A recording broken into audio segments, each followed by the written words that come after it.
Hello everyone, Manish है। Welcome to MM tax club. GSTN ने new invoice portal launch किया है। डिपार्टमेंट डिफरेंट इनवॉइस पोर्टल रखा है to reporting the invoice upload करने के लिए डिफरेंट पोर्टल है, जिससे कि जो वर्कलोड होता है वेबसाइट के ऊपर वो रिड्यूस हो सके। डिपार्टमेंट ने एक नया ई इनवॉइस पोर्टल लॉन्च किया है, invoice.gst.gov.in। और ये जो पोर्टल है इसके ऊपर एक कॉम्प्रिहेंसिव इंफॉर्मेशन रहेगा फॉर ई इनवॉइस। ये यूजर फ्रेंडली वेबसाइट है जहाँ पे कि आप बहुत सारे इन्फॉर्मेशन देख सकते हैं। वहाँ पे इनेबलमेंट स्टेटस देख सकते हैं कि टैक्स पेयर, जैसा कि हम जानते हैं कि जो ई इनवॉइस है, ई इनवॉइस वॉलंटरली कोई जनरेट नहीं कर सकता है। ई इनवॉइस वही जनरेट कर सकते हैं, वही टैक्स पेयर रजिस्टर्ड पर्सन जिनका थ्रेशोल्ड लिमिट क्रॉस करता है और वो एलिजिबल होते हैं ई इनवॉइस के लिए। उनके लिए ही ये ऑप्शन इनेबल होता है टू जनरेट ई इनवॉइस। कोई अगर चाहे वॉलेंटरी इनवॉइस जनरेट करना तो वो नहीं कर सकता है। तो उनका ई इनवॉइस जनरेट करना किसी टैक्स पेयर का इनेबल है कि नहीं है, वो ये वेबसाइट पे चेक कर सकते हैं।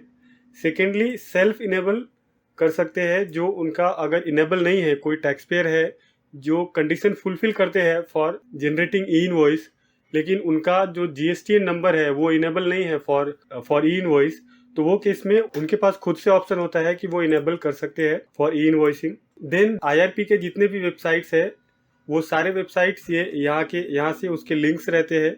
जो आप रिस्पेक्टिव आईआरपी के वेबसाइट अगर आप एक्सेस करना चाहते हैं तो ये वेबसाइट से आप एक्सेस कर सकते हैं। आईआरपी होता है इनवॉइस रिपोर्टिंग पोर्टल, जहाँ पे आप इनवॉइस रिपोर्ट करते हैं। करेंटली जो एनआईसी का साइट है, एनआईसी का इनवॉइस रिपोर्टिंग पोर्टल है invoice1.gst.gov.in, उसके ऊपर आप जब भी लॉगिन करते हैं तो आपका जो ईवे बिल का लॉगिन क्रीडेंशियल है, करेंटली ईवे बिल के पोर्टल पे जो आपका लॉगिन क्रीडेंशियल है वो सेम क्रीडेंशियल आपको यूज करना होता है invoice1.gst.gov.in। वहीं अभी जो ये न्यू पोर्टल है इनवॉइस का, invoice.gst.gov.in, उस पे आपको आपका जो जीएसटी का लॉगिन क्रीडेंशियल है वो लॉगिन से ये आप लॉगिन कर सकते हैं। करेंटली जो एनआईसी के पोर्टल्स है, आईआरपी साइट है इनवॉइस जनरेट करने का, वो तो एक है invoice1.gst.gov.in।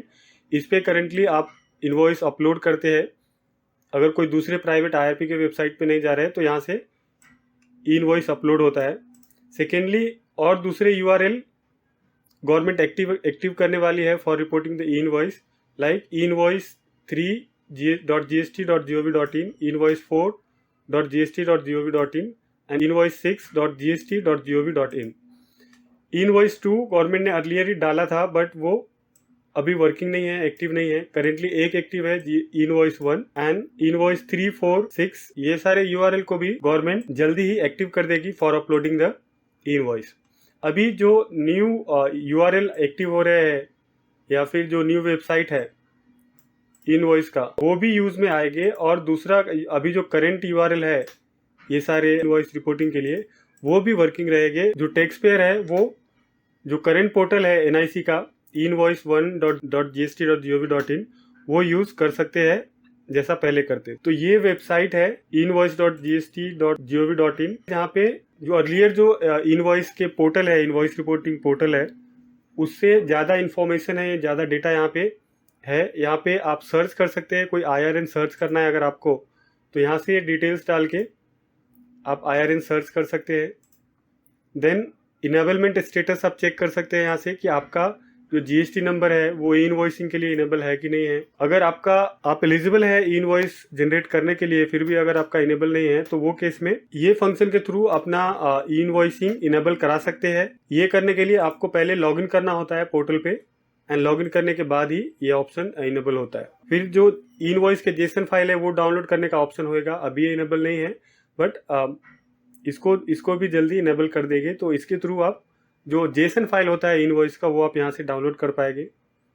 ग्रीवांसेस के लिए ऑप्शन है, आईआरपी के पोर्टल है, ई कॉमर्स है। आईआरपी के पोर्टल में अभी जितना एक्टिव है वो दिखा रहा है एनआईसी का 1, 2। करेंटली अभी एनआईसी का 1 पोर्टल चलता है। देन ये senate tax, clear tax, ENY and iris का जो प्राइवेट आईआरपी पोर्टल है वो यहाँ से आप एक्सेस कर सकते हैं। ये थे new invoice portal. So video अच्छा लगा तो please subscribe my channel. Thanks for watching.